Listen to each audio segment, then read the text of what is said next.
Hello, welcome to the Q. It is Scenario Zero, Global War 1985, and it is the USA Turn 2. We have for our purchase our free missile here, cruise missile. We're going to use diplomacy with our advisor this turn because the Soviet insurgency failed. So we're going to buy a SAM, a A-10, a infantry, and two mechanized infantry, and that will be our purchase. So let's do the diplomacy first. So what we do here, we're going to try and go for Venezuela because we want that fighter in the attack that we have planned. So we have our standard free dice for the advisor and $2 paid up for dice. 10 or higher. Bingo. So our advisor failed, but our extra income we threw in there is successful. So we'll put our advisor back. Now, the interesting thing about diplomacy, had I failed, the $2 goes in Venezuela. And if I try it again, another $2 and was successful, then I had $4 to spend in Venezuela proper. So with that in mind, I only have $2 because I succeeded on the first try. So let's change those two out first. Which will be, oh, that's a Marine. There's an infantry, and there's a fighter. All right, so the fighter here, infantry there. So for our $2, we're going to buy a paramilitary because that's all we can afford, and he goes in Venezuela. So that's kind of neat that you get to use the money spent and accumulated for units in that country. All right, so with that in mind, here's our combat. You'll notice all the ships are gone. They're over here. We're gonna do something bold here. So this fighter will be able to join as well. 1, 2, 3, 4. So this fighter will go here as well, and I'll explain some of these boxes here. The carrier does not have an attack value, so it only goes in there if we win, I guess. So let's look at what we've got here. So it's pretty straightforward on the ships, but let me point out the target select boxes are color coded. So all of my aircraft are green, which is land target select. The cruiser, the nuclear attack sub, they are target select Navy. So that is, oh, wait a minute. Surface. So it's service because it's light blue. There's a dark blue. I just happened to notice that the destroyer actually has a target select on the sub. So that's kind of interesting. Wish I had another sub or another destroyer in the attack. So we'll roll that out and see where we are. Now you'll notice that the fighters are over here. This is an air superiority fighter, so it can only be in this box here.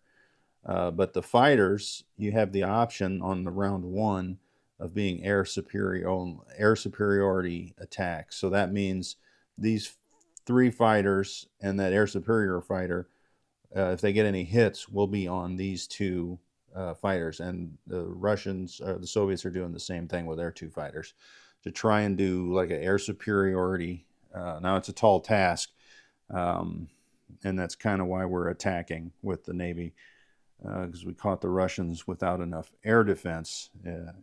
I think we'll see how that turns out. Overall, it looks like we don't have much, just a slight edge here as the USA.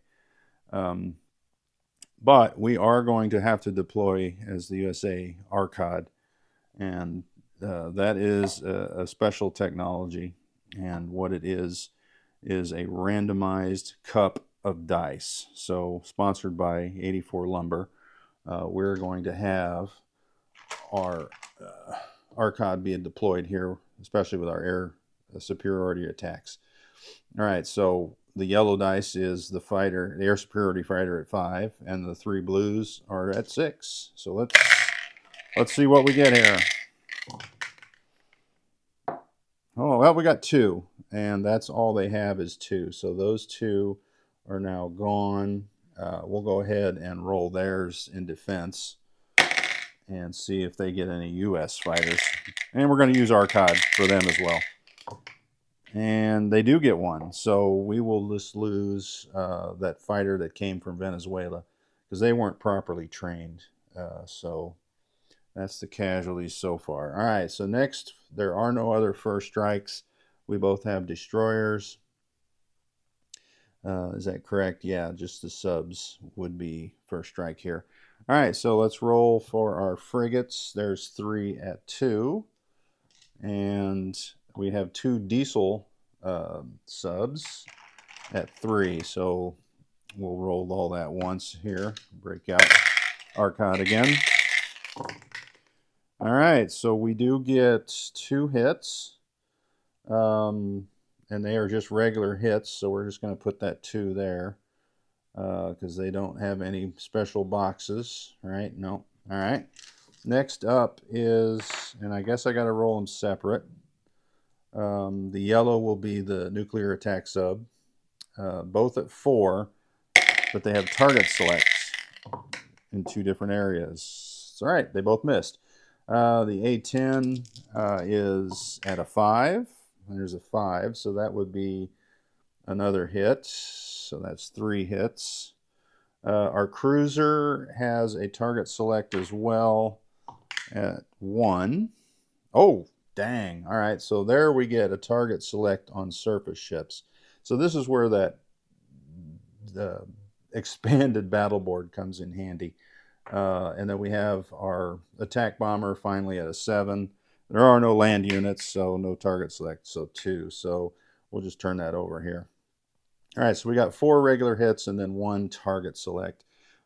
Since we can have that cruiser target select, we're going to target select their cruiser for sure. So that means 4 other hits. This is looking like a good battle for the U.S. so far. I hate to lose the carrier.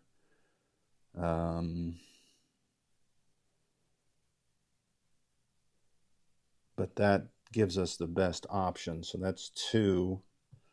And I guess the 2 frigates. I don't want to lose that amphibious assault ship.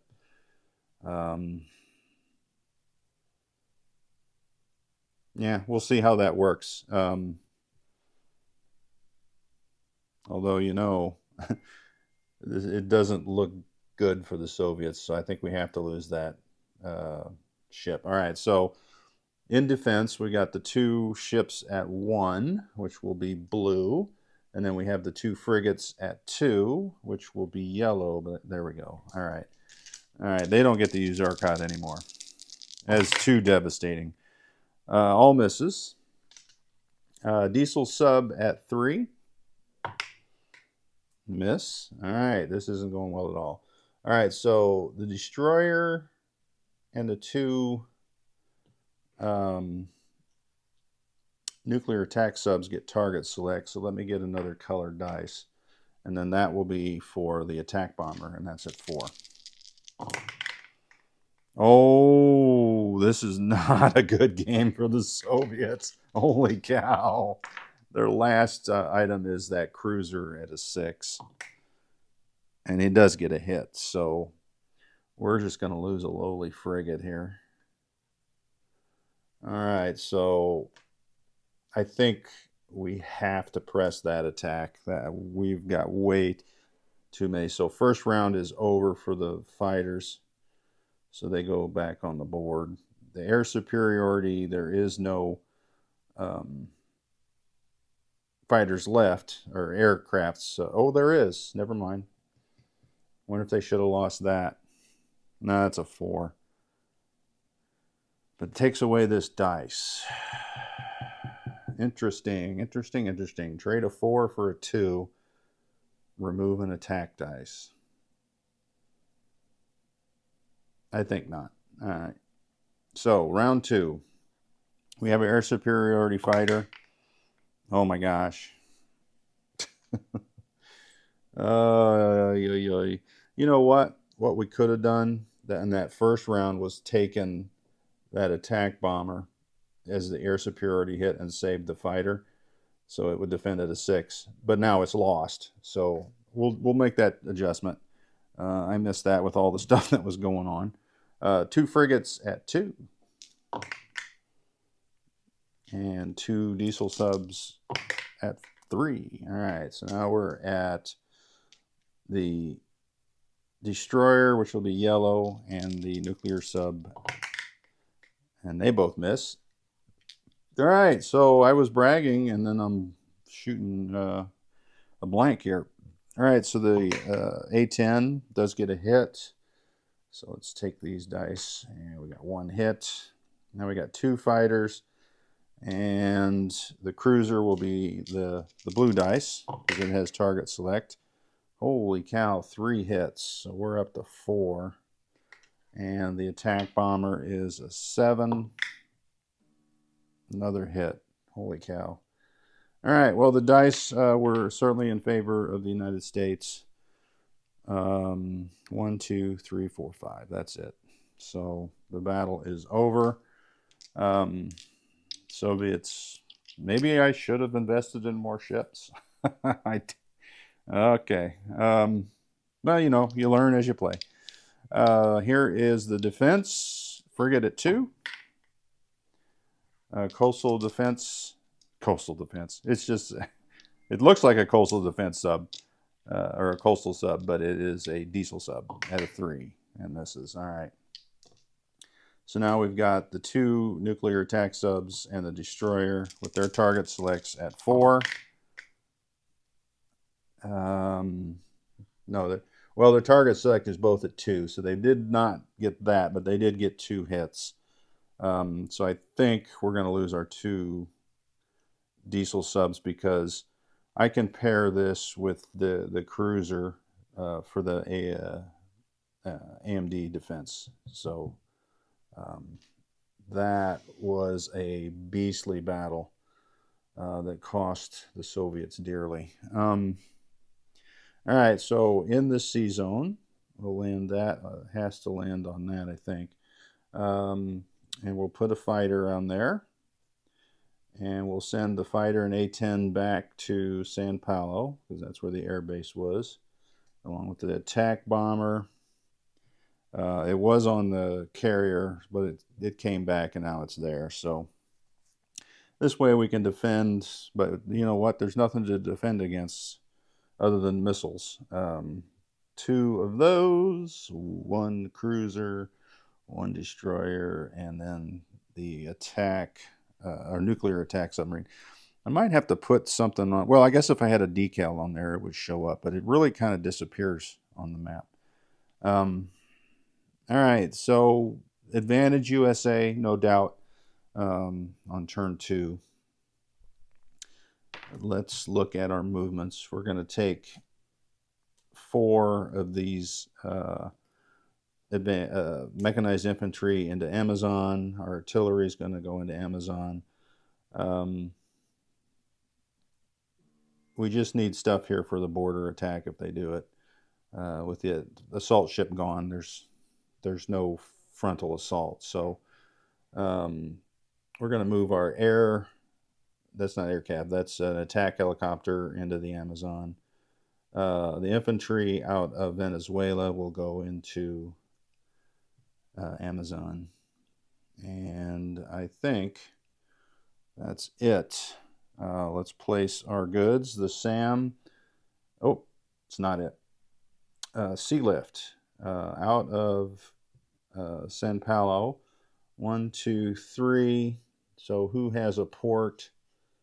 Venezuela has a port, so the SAM will go there. I couldn't quite make it to there, so oh, wait a minute. Do you count C-43? I don't know that you do. Well,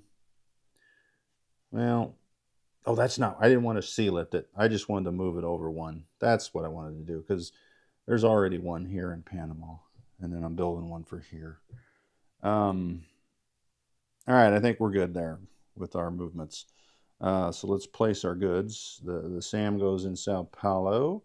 The infantry goes up here in Panama. And then the 2 mechanized infantry go here in San Pello to replace the 4 that left. And the A-10 is built at that air base there. All right, so I'm feeling confident about the U.S. We get a cruise missile. Now we have 4. I probably should have launched one of those. But you know what? Maybe not. I can launch one here. I can launch one here. I can launch one from the air base, so I can have a pretty decent attack on turn 3. I think the Soviets are in a little bit of a bind. All right, let's collect some income. So their base is 5, so they get 5 for that, or Top Gun dollars. Their bonus is 17, so that's the 17. So they're at 22 for next turn because they haven't lost Panama or the oil tanker. And honestly, the oil tanker seems to be fine. I wonder, that's a good question, if I can fire that anti-ship missile. 1, 2, 3. It only has a range of 1, so that was the long-range missile. So it's out of range. I think I missed my opportunity to take that oil tanker out as the Soviets. All right, that's it for turn 2 for the USA. Big naval showdown. It was interesting to see if I did that 100% correctly. We'll find out later. Thanks for watching. Hello, welcome back to the queue for an adjustment video on the US turn 2.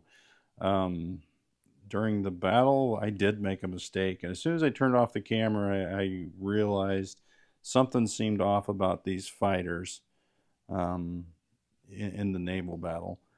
They do get the first round for the air superiority, but because the precision guided munitions tech is not completed, fighters, jet fighters do not get to participate in naval battles other than the air superiority part. So that means on round 2, 2 of the hits were by the 2 fighters that were remaining. So we put back on the board 2 nuclear attack submarines. And we will have to go with a round 3 attack. And I'll try and do this. So now the fighters have retired. The air superiority fighter has retired. That leaves me with the attack bomber and cruiser. We'll work backwards. See, the attack bomber's at a 7. That's a hit. The cruiser's at a 6. That's a miss. So now we go back to the sub, the nuclear sub and the destroyer at 4s. They miss. The 2 frigates at 2. They miss. And I think the A-10 at a 5. So we only got 1 hit in round 3. So the Soviets get to fire back with 2 at 4. Now, they did get 1, and it wasn't target select. So at this point, we are going to lose the destroyer. Just because of that anti-missile defense. All right, so round 4, attack bomber at a 7, well, that hits. All right, so that last Soviet nuclear sub at a 4 gets a target select. That'll be the U.S. cruiser. It takes away their missile defense. That is a stinker. However, it does make the Soviet defense a little more not completely effective, but somewhat more stomachable. All right, so that is the results now for the sea zone. Nuclear attack sub, 2 frigates, and the carrier with the air superiority fighter and fighter. And now the Soviet Navy's gone, but losing that cruiser was huge. Because I don't believe these get to defend with the missile without that cruiser. So we're at the mercy of the anti-ship missiles from the rest of the game out. Thanks for watching.